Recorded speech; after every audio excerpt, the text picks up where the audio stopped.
This is the Work Smart Hypnosis Podcast, session number 341. Graham Weber on Hypnotic Service. Welcome to the Work Smart Hypnosis Podcast with Jason Linett, your professional resource for hypnosis training and outstanding business success. Here's your host, Jason Linett. I am truly excited for you to hear this conversation with Graham Weber. I've interacted with Graham a number of times over the years, whether it's various trips that I've done over to the UK or interacting in different communities online. And what's always interesting is to hear that journey from some other profession, from some other career path, and that spark of curiosity that then brings people into hypnosis, which Graham is coming into this with more than 18 years experience serving in the British Army. And I have to say this, that, through the tours of service that he did, whether it was Iraq or Northern Ireland or even Afghanistan, which is definitely in the news these days, I can imagine that brings an entirely different perspective to what people unfortunately sometimes have to go through, and more importantly, how we help them to then get on the other side of it. So this fascination around hypnosis, which has gone on for more than a decade now, really helps to inform the work that he does. And you're going to hear that passion in this conversation, as well as, I would say, this incredibly noble gift that he has given back to the profession in terms of how he's responded business-wise to the pandemic. I'll just let that kind of sit for now. You're going to hear this beautiful insight from him inside of this conversation, which extends to the fact that as we talk about community, Graham is now running a phenomenal community online, which we'll put the links to that in the show notes over at worksmarthypnosis.com. And you'll hear all the details inside of this conversation. And personally, I'm looking forward to presenting that community coming up rather soon. As we're talking about community, this is what we do with Work Smart Hypnosis Live and online. This is our fully professional training and certification course. You see, the interesting thing is that there's so many people that come into hypnosis and perhaps they get a little bit of, let's say, sporadic training over time, and perhaps they do know some great skills and techniques, but the challenge then becomes, okay, there's now a client in front of you. How do you actually now put it all together? And that was the biggest conflict that I had when I got into all of this about, 15, 16 years ago or so, and really creating a course that satisfies that. How is it that we can hit the ground running? How is it that we can ask the right questions at the right time so that even though our client may not realize it, they're speaking in code and they're telling us exactly what techniques to use, when, where, and why, and what modifications to then make use as a part of it. This is why when we do Work Smart Hypnosis live and online, we get a bit of a mixed audience. Half of the people are brand new, and this is the first official training they're doing. Meanwhile, the other half are seasoned professionals, or perhaps, let's say, book smart with their learning, and now they're looking to get those further refinements from people who are actually doing the professional work of hypnosis and are happy to share with you what's working right now. You can find all the details of the next event at worksmarthypnosislive.com. Be sure to watch the entire video at the top of that page. It'll give you a full tour and an exact feel for the training even before you sign up. Check that out at worksmarthypnosislive.com. And with that, let's jump directly into this phenomenal conversation. Here we go, session number 341, Graham Weber on Hypnotic Service. My very first introduction comes from the back end of magic. I started learning magic when I was saving to get married at the age of 21. And all of a sudden online via magic companies, there was something called Zap, which was actually released first. It was an induction, doing a shock induction. Oh, I remember Zap. Yes. Now, from what I know, it was very dangerous. But at the time, I was looking at it thinking, how do you put this together? And it just couldn't happen. And it kind of started my peak of interest into hypnosis. I then come across Anthony Jacquin and the Head Hackers, Chobi Connection, and Manchurian Approach, Jonathan Chase, and many other people who I just started reading and looking at different things. But if I was to really go back into my very first look, it was from reading the book Trick of the Mind by Derren Brown. Yeah. When he had a very basic script And I remember just talking my nan through it, and she was like, I was like, did you feel it? Did you notice anything? And obviously she had some sort of reaction, but whether I knew if or not it was hypnosis at that time, it's simply a guess to me. We just piqued a lot of curiosity, and not to spend too much time on this, but I'll just give the quick overview.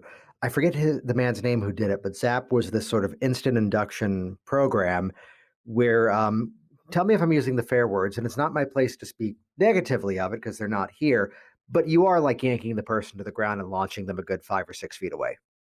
To his credit, he did say, just tell them to fall safely, and that works, Yeah, it which, was in a moment. I'm gonna pull on your arm, and when I do, you're gonna fall like a sack of potatoes. That was his classic opening talk, his pre-talk as such. Yeah, and also his son was with him as well because his son was classed as the youngest hypnotist, as he used to yeah. declare.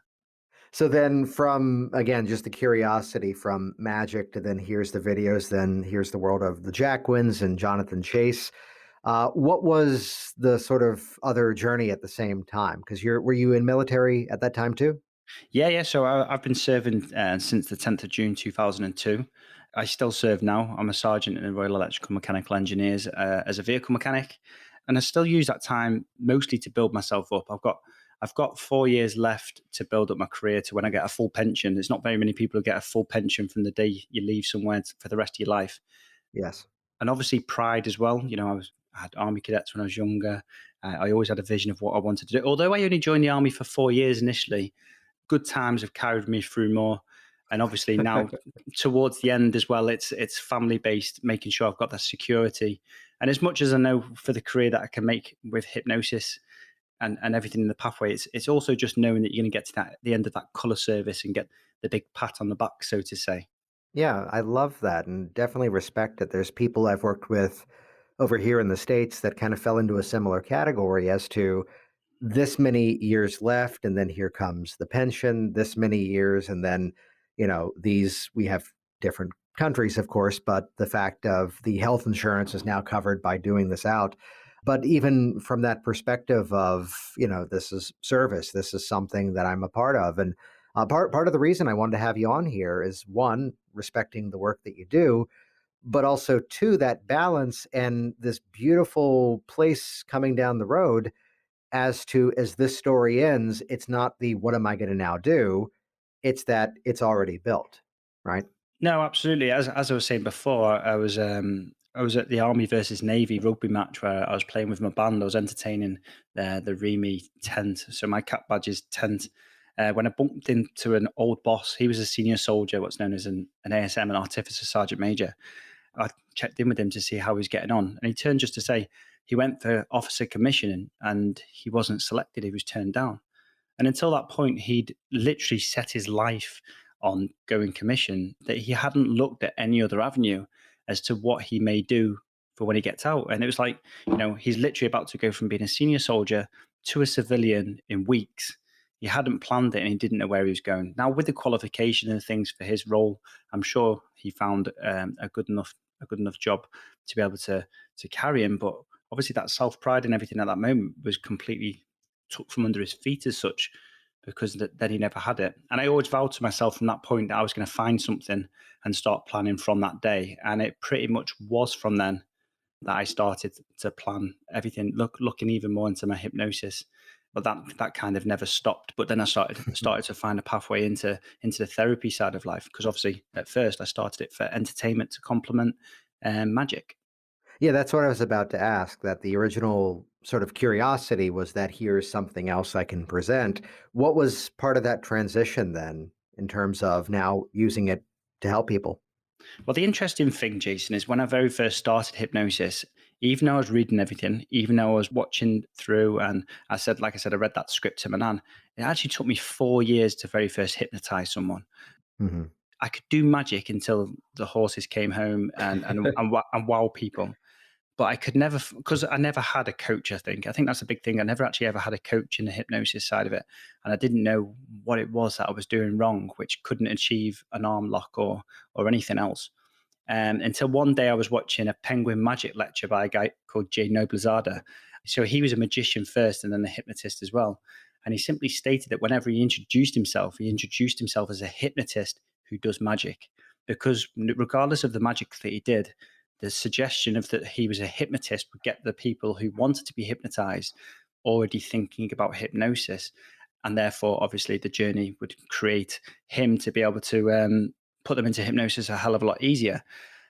And that stuck with me to one day I was showing someone magic and they just said, "Oh, what else do you do?" And I literally just off the riff of my tongue, "I'm a hypnotist." "Oh, do you want?" And he's like, "Can you hypnotize me?" "Of course I can." And it was just that confidence and that belief that day that I went into using the seesaw induction by Robert Temple and other things that I'd learned with the phenomena following Anthony, where I changed. Oh, I can't remember the name now. It's Camel Humper, is it, that he uses on the trill? But I just remembered the whole phenomena, and he couldn't count and everything, and obviously safely removed all the suggestions and brought them back out. And obviously, all of a sudden, everyone around me, all being squaddy, was like, "Yes, that's amazing. How have you done that?" And then someone else goes to me, "Can you hypnotize me?" I went straight over to him, started to hypnotize him, and it never worked. I was like, "Oh my God, what's happened?" And it wasn't until afterwards I realized that in the middle of hypnotizing that first person and the second person, I'd completely admitted that he was actually my first ever client, subject, whichever terminology you'd like to use. Oh, yeah. And that's why I like to use now with any people, like whoever I teach, that would you ever allow a trainee, cutthroat, razor shaver, barber go on you for the first time? Because as far as layman's concerned, that's near on the same thing as you're playing with someone's mind. I know us experienced hypnotists know it's not necessarily the same thing of playing with minds, but to the layman, they believe you're completely changing their whole world, which is great. But providing they don't think that you're that cutthroat barber that's going to potentially slice something in the wrong direction. You're making me think of an exchange with my kids the other day, which they were trying to tease me as a birthday is coming up, and then the year after I'll turn 40. Like, "Oh, you're getting old." I'm like, "No, everything I do is getting so much easier." That expectation and just the knowledge that this is the person who's been doing it for this long. Yeah, there's something that just doesn't convey well with the language of, "Let me just practice with you." Which we can use that with each other in the early days, of getting up and running. But there's something to be said about the confidence that we exude, or just the statement of, "I'm a hypnotist. Would you like to work with that?" Yeah, well, absolutely. That's a great little sentence to use, isn't it? Would you like to work with that? I like that one. Yeah. So then at what point, let's say, did it move from hobby to now starting to actually offer it out as a service? Yeah, so I was regularly doing magic shows. Well, I always had a deck of cards on me, and I Yeah. was just doing individual or group hypnosis at this point. And then I had a sergeant who I worked alongside, who, regardless of how I worked with him, and he's by far one of the best executioners of work that I worked with in my time, that all of a sudden he started showing signs of other behaviors, and then we found out he was actually going on to medication because he had chronic PTSD from his times as a sniper on tour and other things as well. And it always just questioned me because whenever, I wasn't trained hypnotherapist, but if ever I was using hypnosis, I remember the Jonathan Chase DVD where he taught symbolism and stuff. So I'd always assist people with spider phobias or just confidence in whichever way. And I was just looking at it thinking, so surely there's got to be easy enough ways of utilizing suggestion and behaviors in order to assist my friend, which then got me looking at different courses. I did some courses online where I paid £15 through voucher to all my sins. I never completed it. I never wanted to. I didn't like it. I looked up at some other courses, and then I came across Carl Smith in the UK Hypnosis Academy, which for me assisted me a lot because we talk the same language. The rapport was instantly there. As everyone knows, Carl's got a foul mouth, which works for me really. And the passage of information, the fun, keeping the fun there, I was able to utilize what I already knew and add to it quite quickly, or very quickly, in fact, to the point that in the time of me coming away from the UK Hypnosis Academy, within 3 months, I had a full part-time business up and running, to the point Carl wanted me to come back to teach kinetic shift because he also knew I'm a level 4 instructor in the UK as well. So that allowed me to share my knowledge of everything else that I I, have. I want to go back to something you just said because there's something big inside of the way you phrase something that, correct me if I have the sequence here, that you saw a style of doing it that fit within your own personality. But the key phrase was then it took everything I already knew and made it better. Yeah, because so obviously I already knew how to hypnotize people. I already knew many different induction types. At this point, then I'd probably been doing hypnosis for about 2 or 3 years. So I already had the knowledge of how to hypnotize someone. So, but I never knew how to take it further in the therapy sense. So at that Yeah. point, I was really able to, while some people on the course were concentrating on how to do the hypnosis, as Carl would have seen me, I was already coaching people how to do things. Magnetic fingers, for example, for a simple induction, Hmm. I don't agree that many people hold the fingers open before someone tries to click their fingers. Because for me, what looks unnatural there is, why is that person holding the fingers open, letting go last second just before they click their fingers? It's not a logical principle. The logical principle is someone's already holding their own fingers open. Then when I click my fingers, they come together. So therefore, Yeah.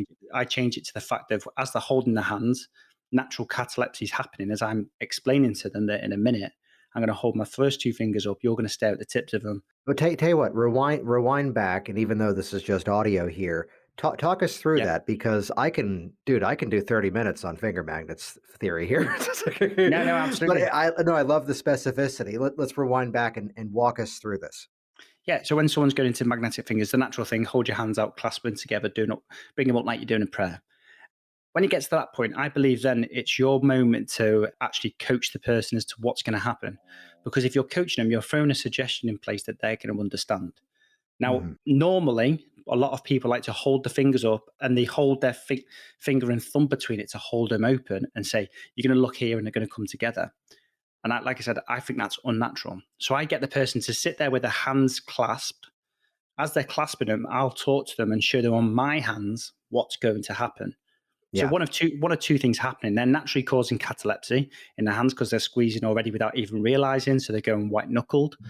I'm showing them that to raise their fingers up. When I click my fingers and I do the audible click, their fingers will slowly come together and show them how it's going to look. Explaining that when they come together, they'll take a deep breath, close their eyes, whatever the suggestion may be, and then obviously once they've got it and they've followed it, then we go through it. That's it. Simply squeeze your hands nice and tight. Bring your fingers up. They've now brought their fingers and made them an inch apart. I'm not holding anything. I'm not involved in that. So Yeah. therefore, when I click my fingers, at that point, that they then stopped thinking about their fingers. They'll naturally come together. The suggestions go in, and I think for me, it works because of my magic exposure. It's the same as mentalism as such. The dirty Yeah. work's already done without anyone knowing that I've already done the dirty work. Hmm. Does that make I, sense? I share, and this is just just to highlight a few elements inside of that. Coming from a former magic background too, the way that I first learned that was you'd get everybody in position with the fingers spread apart, and then you'd start talking about it, and by that point, everyone's fingers had already touched. Yeah, absolutely. So whoops. So I've always done the same thing with putting the tension at the count of three. You're going to expand them and look at the space between. I leave mine vague just to say, watch what happens. Because with all that tension in the hands, the moment they separate, they're going to come back together anyway. But the key thing is this way for a group, we can direct the magic moment at the same time for everybody. Because for the reference, I can now drop that you and three others will get. In the words of David Roth, when something moves on its own, it's always magic.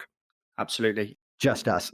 And I also believe as well, you've got a very strong statement afterwards to be able to capture. So if someone said, oh, it just happens naturally, I can simply say, so why was it your fingers were stood up when you first held them there, but they didn't move until I started clicking?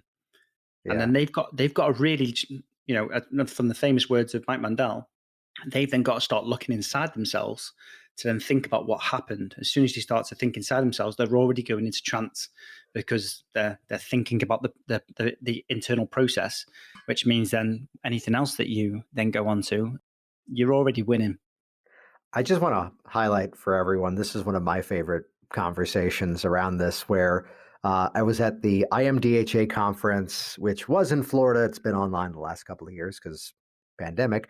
But there was a moment, one of the last times I was there in person, and it's just to drop the names in the story. It's Scott Sandlin walking over, and his line was, "I just watched Shawn Michael Andrews talk about finger magnets for 25 minutes, Mm. and it's like the best thing I've seen in years." And And it's not for the technique, it's for the specificity like you're getting into. Thank you for sharing that. So would you say, and especially looking at here's a kinesthetic way to begin the process, that now becomes your induction often, right? absolutely. Well, so when I first started and on the diploma with Carl, what I always used to do is I used to use the magnetic fingers very much like a suggestibility test, but because I used to do like the stage sort of hypnosis sort and street hypnosis, the way I used to utilize it first was I'd start with saying it's going to be a suggestibility test, or basically I'm going to look at you now. I'm going to see how good you are for hypnosis. I want you to follow along with this. Do the magnetic fingers, they go into hypnosis without them knowing that they're going to go into hypnosis. I get them to close their eyes. Simply say, in a moment, you're going to wake up, you're going to be ready to go into hypnosis. Give me a nod when you're ready. 1, 2, wide awake. And then I'd go straight into some sort. Well, actually, I used to use John Carbone's butterfly induction, a similar confusion induction. And just from that, it was obviously taking him even deeper. But then, as Carl once said, he's like, if you've already got a hypnosis, what's the point in stopping? And obviously, that's Yeah. where, for me, for therapy side of life, it was already simple enough. For street and stage, I always still like to use that model because one, you're already getting fractionation. People are already getting exposure of going into hypnosis multiple times. They're becoming more suggestible, and you're throwing a lot more suggestions in there as well, and they're getting more used to you as a person. Tell me if this description kind of fits that often rather than doing one longer session, you're actually doing a couple of smaller sessions, but in one setting. Yeah, no, absolutely. Of course you are. Yeah, yeah. Yeah, and that's something that I hit on a while ago too, that especially even for online sessions, of just the application as to we've got that fractionation, we've got all those, let's go nerdy with the references here, the Bernheim visits, and we've got that ability that we're working with deeper responsiveness in the process. And I started seeing a faster, more consistent result, and I could get more work done that way. So then, Absolutely. in terms of your clients these days, like what specific issues do you find yourself working with the most? Weight loss still comes around a lot. Yeah. I like to work with anxieties as well because anxiety, let's face it, anxiety is one of the biggest things around at the moment. I believe it's due to social media and obviously bigger social circles and things. So a lot of anxiety work, but also weight loss as well. Because back to when I was on my diploma, I lost 3 stone following that, Oh, and I think awesome. I have a big relation to it, and it's all thanks to Bev Gisborne, Yeah. who I do a lot of training with. It's a lot of rewarding work, isn't it? It's it works there. So whether it's anxiety or weight loss, I tend to work more towards them areas. But with the military background as well, it's one of them that to advertise with it, it's very difficult because all I can ever do is look for word of mouth work, and word of Mhm. mouth work can fall into many different categories. I don't need to do therapy. I'm very fortunate to have a well paid job at the same time. For me at the moment, it's all about just a name, a presence, and the reviews. Let's face it, we all need the reviews to build up our business. Yeah. So then, aside from like the word of mouth, how is it that people are finding you? So I've also got a site, Google My Business. I don't use any CRM for therapy side of work, and the only reason I don't use it too much is just due to the fact of I can't always guarantee I'm going to be available. I don't know if I have to go away on an exercise or Yeah. away to another country or anything. So I just have my basic website, which I've put all the relevant SEO in place, and utilize my presence on Facebook, etc. Just for people to be able to find me. But a lot of people are word of mouth. I don't need 10 clients a week. I just need to be able to help people when they need the assistance. Yeah, I appreciate what you said though about, not always knowing when you're going to be available. That I've been pretty open about the schedule of how we were moving over the last couple of months, and Mm, kept everybody informed of 6 houses in 5 months, and purposefully went into the website that drives the client business and took down some of the pages. mm. Just No, for the reason absolutely. of Some of these are things that I would normally see someone for more of an ongoing thing, and it'd be a little bit more specific as to the timing between appointments. And meanwhile, other categories may be a lot more flexible. So, still making it a point to keep seeing the clients and doing the actual work. But again, that place where we kind of have to balance it out from our own life too. Absolutely. And I've shared it in many different places as well. Over the last, well, 12, what is it now, 16 months since the pandemic started, I've purposely made it a reason as to not advertise. If I've had any results, I've put like a small post out and things because you still need to show that you're live and you're still a Mhm. business. But personal marketing on a specific reach of what I used to do prior to then, I chose not to. Like I said before, I've got a guaranteed wage, come what may, every single month. So there's people who are 100% relying just on therapy work. So if they get found before me, I'd prefer that. I'd much rather them take a crust to be able to continue doing what they're doing and feed their family at the end of the day. If someone finds me, they say they want to work with me, I'm not going to turn them down. But if someone's looking for a therapist during this period or before when obviously there was furlough and everything in place, I would much rather someone has been able to go there to get a full paid day's work rather than me who already has a job take extra away as such. Although there's two things inside of that, Graham. The first would be that one, that's amazing. Thank you for that. And two, though, that kind of attitude is what I've actually seen more people become successful with. That something changes when we don't operate from the mindset of need. Now, of course, by the time this releases 16 to 18 months ago, have been a very different time frame. But I'd share a quick interaction with someone who was being a bit abrasive by email and confrontational by email, and just finding the most polite way I could phrase it to say, I just want you to know I'm going to stop responding to these emails now for this polite reason. But you could you've got two options here. One could be the person who would not help you, which is the story you're currently holding on to. Or two, the person who refused to take you on as a client because he saw something in you that wasn't ready and Mm, was confident enough and the person was seeking something that was business oriented, which is where I leaned on this. And the person who's comfortable enough with their own business that they'd rather that time go empty than take yeah, someone's money that they know they can't yet help. And parentheses, yeah, the most important word in that sentence was the word yet. absolutely. That sort of, I don't want to say nothing to lose, but instead the more positive phrase of not necessarily needing it. Yeah. When people find that place in their business, that's when there's this comfort where we get on the call with a potential client and it's just from this place of transparency. This is what I can help with. This is it. And I always go back to something I heard Michael DeShalit say, and I credit him to go with the ultimate sales closing line. Okay, so what do you want to Absolutely. That's it. do? That's it. Absolutely. I've been really fortunate though, because one of the reasons we got talking for this today is because I own Hypnosis Online Meetups, which I created for affordable CPD. So it by stepping away from that, it gave me more of a goal to be able to push that into a much more successful place of where it is now, reaching nearly 3 years. Well, it will by the time this goes out, it will be 3 years. Yeah, could you talk about that project a bit for those that don't yet know what it is? So back in September 2018, I had an idea. Well, it was actually just before then. I wanted to try and get more meetups in place. I live in Salisbury, right next to Stonehenge. I wanted to try and meet up with other local therapists.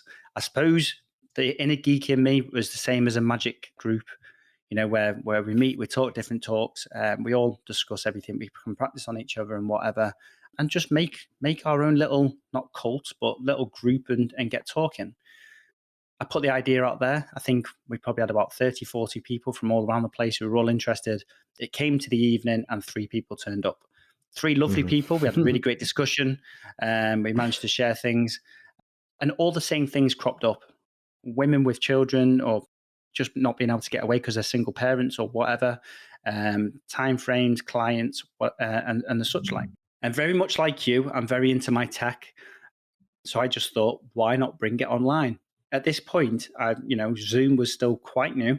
I'd heard about it, I'd looked into it, And I thought, well, I got up to 100 spaces for a reasonable fee. If I host it, let's see what we get there. So we pushed it out. And then the first two meetups that we had, it was, I think we had about 16 people on board, and we just did the same sort of meet.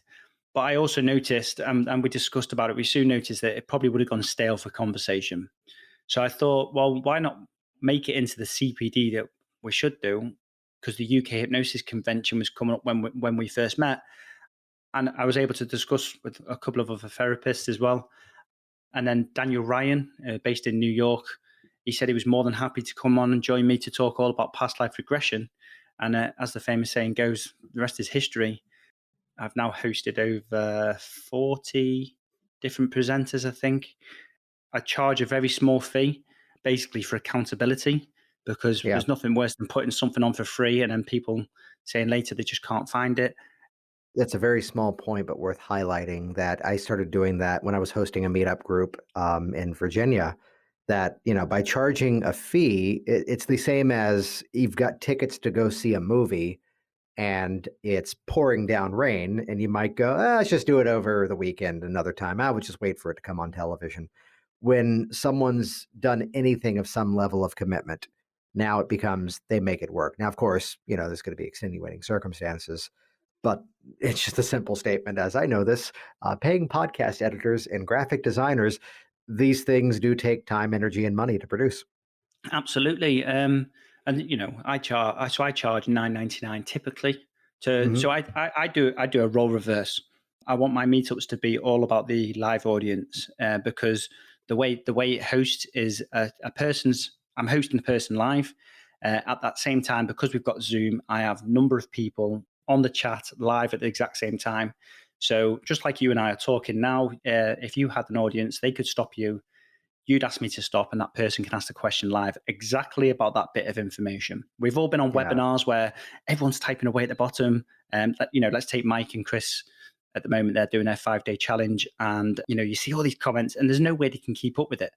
But Right. by having I'm the narrator at the side, people can put that they've got a question. I can then stop it at a suitable time. We can get the questions in direct to the person, and straight from the horse's mouth, so to say. I joined the army for a reason. I'm not the best reader in the world, and no one wants me going, how does this come across? And next thing you know, the speaker's like, can you repeat what that means again? I didn't quite get it.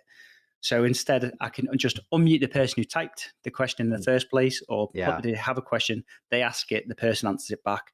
And at the same time, some people may get a little bit starstruck. I remember the first time going to UKHC, the first one it was actually the second one at Hilton in Canary Wharf, and seeing all these different people, it's hard to have conversations and stuff, because you all of us, Anthony Jacquin, let's take for example, I trained and learned everything from him. Next, I'm talking magic to him, and having that there, it just means so much more. And like I say, for the small fee that it is, the small fee pays for all my different little storage things. I stream using Amazon S3, so Yeah. every person who gets a replay, they're actually, I pay every single time they watch it. I pay for that stream, so obviously that comes out, and it runs itself, so to say. So the very, very small profit that does come from it, I'm usually investing, giving people prizes, buying books from a presenter who's there, or something, just to be able to get them back. Or now and then, like I've just had this month with Matt Kendall, where there's a free marketing presentation that he's just done.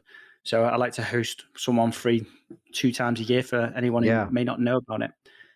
But I was saying just before, in fact, so yeah, if someone's joining live, because I like the live audience, they'll get the cheapest price. If they pre-book the replay, they'll pay a little bit more. And if they get the replay, it'll be, again, even a little bit more again. So the drive is to try and attend live, so you can ask your questions. If you miss out, then you pay that little bit more, because that's my rules.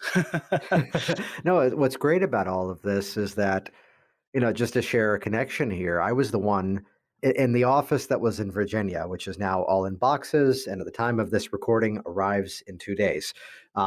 Everything's been in cases for the last couple of months. I had students who would see like all the certificates on the wall, and they'd go, "Hey, wow, you've done a lot of stuff. Why are they all within the same 2 years?" It's like, Mm. well, I'd kind of in my head crafted this 5-year plan of things I knew I wanted to do in terms of training and getting better at this. And then the revelation of going, oh, wait, we're talking about having kids next year, to my wife, I'm going to do everything right now. But that then morphed into, it was difficult. I try to pack in as much as I could around a conference. But that's what morphed into then bringing in instructors to Virginia. Mm. So, whether it was flying Bob Burns over from Scotland or David Snyder from the West Coast or Inez Simpson from British Columbia in Vancouver. But the whole original side of that had to be I'm bringing the people who I wanted to go see. And, you all just get to come along too. And that's part of the backstory of this podcast. But what's great about that is the line from the actor comedian Kevin Pollak, if you're not creating, you're waiting. Mm. And Yep. here was the opportunity, thanks to technology, that we could suddenly make that happen and someone could be now face to face. And this is what we can do now. I was laughing at what you said about, someone asks a question and then there's the sudden interaction. We keep popping up and doing these 4-hour sort of masterclass workshops.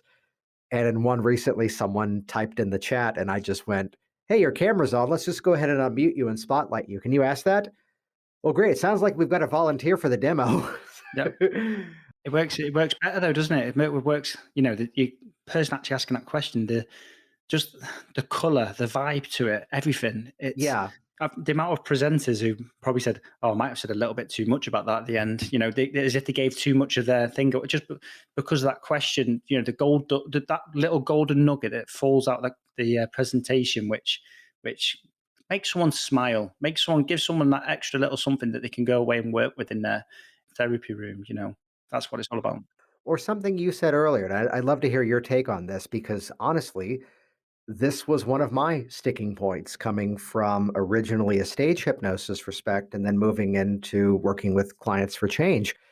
But it's where that transition, I Mm. have now hypnotized you and now I've got to talk about why you're in front of me.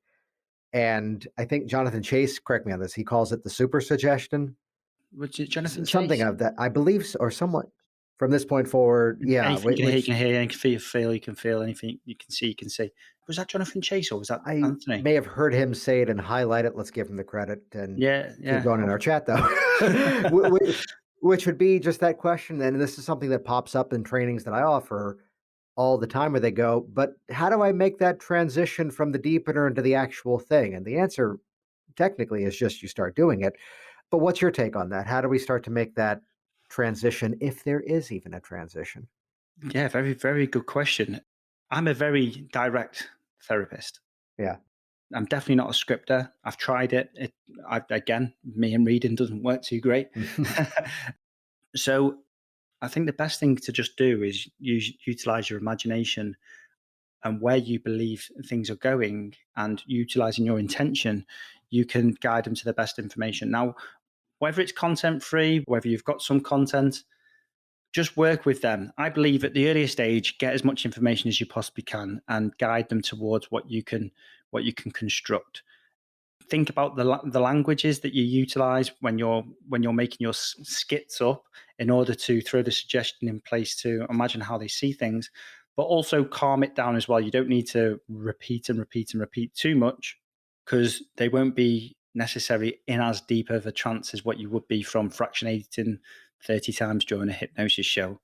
So yeah, just what I'd mostly aim towards is just taking your time with it.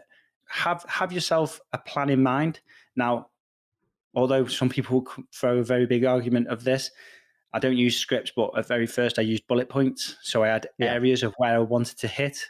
So should I feel lost, I could look at where I am to be able to keep me on track and be able to work something. Obviously now I have what you could call a script in my mind, but that script changes with every single client that's in front of me, whether I throw some in a chat. I love what you said about the bullet points. That's something that, that was in my list of things that I started to do when I first got into all of this, which was to say, let me look at a script as if it were a transcript of someone else's session, but just pull out the individual bullet points of what are the themes?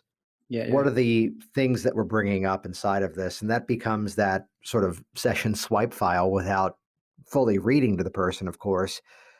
But that's something that we do in the training sometimes to say, okay, so weight loss, here are the themes that most often come up, and here's how to handle them. What else do you have issue? And by getting that roadmap, now we've got something to launch from. Well, that's the thing as well. And from what you're saying there about the themes, I like that because I've just had a weight loss client recently, and just from talking to her for 20 minutes, it finishes. And the amount of times we've all had it, it's like you know me. And I'm completely honest to every client and just say, no, all I'm doing is repeating what the last client said to me because you all fall into the same bracket. And for me, listening and being able to take it in and be able to regurgitate it back, I'm simply expressing what you share is exactly the same to the last successful client that I had as well. And by being able to target that, and you know that I can target it, you know that you're going to get the best results from this session today. And obviously, that little suggestion in itself anchors it even more in to be able to lock everything in place that's required to get a great result from the session.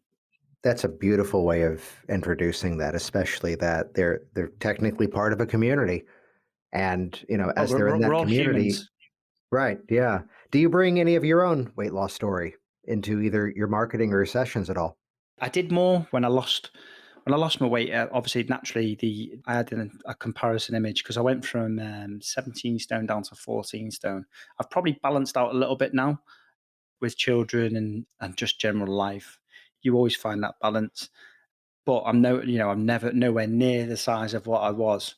But it's been able to understand it. Another little thing is as well that I'm the same as what you said before. From having people talk on my meetups, I'm always constantly looking for little nuggets of extra stuff I can add. And I recently hosted Laurie Hammond and just some of her pointers from her weight loss. Like, for example, intermittent fasting. Now, I can't tell someone how to intermittent fast because I'm not a dietitian, but utilizing her words of eating when your windows are open Yeah. makes it completely different. And to the fact I've actually been adapting that in my life because I actually stated on there that I couldn't not eat in the morning without feeling sick, especially if I had a drink. I then realized that the drink I was having was a cup of tea. A cup of tea contains milk. Milk gets the Yep.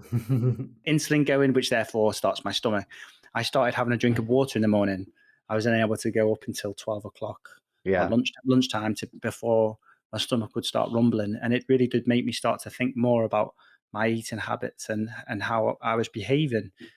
So yeah, there's many different things. I do share some of the analogies of what I went through, and most importantly, listening to that voice that tells you what you should and shouldn't be eating. If it's telling you to eat it, try it because you'll find that you'll probably enjoy it a lot more. If it's telling you to stay away from it, then stay away from it because that is very likely the thing that's going to make you fat, or whatever wording you like to use. If Well, it's where when you get down to it, it comes down to borrow a line from Sheila Granger, a few small realistic changes you can absolutely live with. That no, as someone who's lost substantial weight over the years, it came down to a few simple principles, and none of it was the eat this, don't eat that. It was instead, well, I look at it this way now. If I mm, can look at my plate, and I plagiarized this one from a client, if I can look at my plate and I can name all the ingredients, I'm likely okay. mm, As opposed to if I'm having to guess what's in it. And yeah. some of the takeaways, I'd find its way to turn into some bit of direct suggestion of it, the same way that, it's not about when you're not eating. It's instead, well, here's the window, is popular thinking in that world as to when you actually are eating. But to get into just the simplicity of something and, use the exercise to get better at something as Yeah, opposed no, to, rather than the I'm using this to punish my body and burn away all the calories.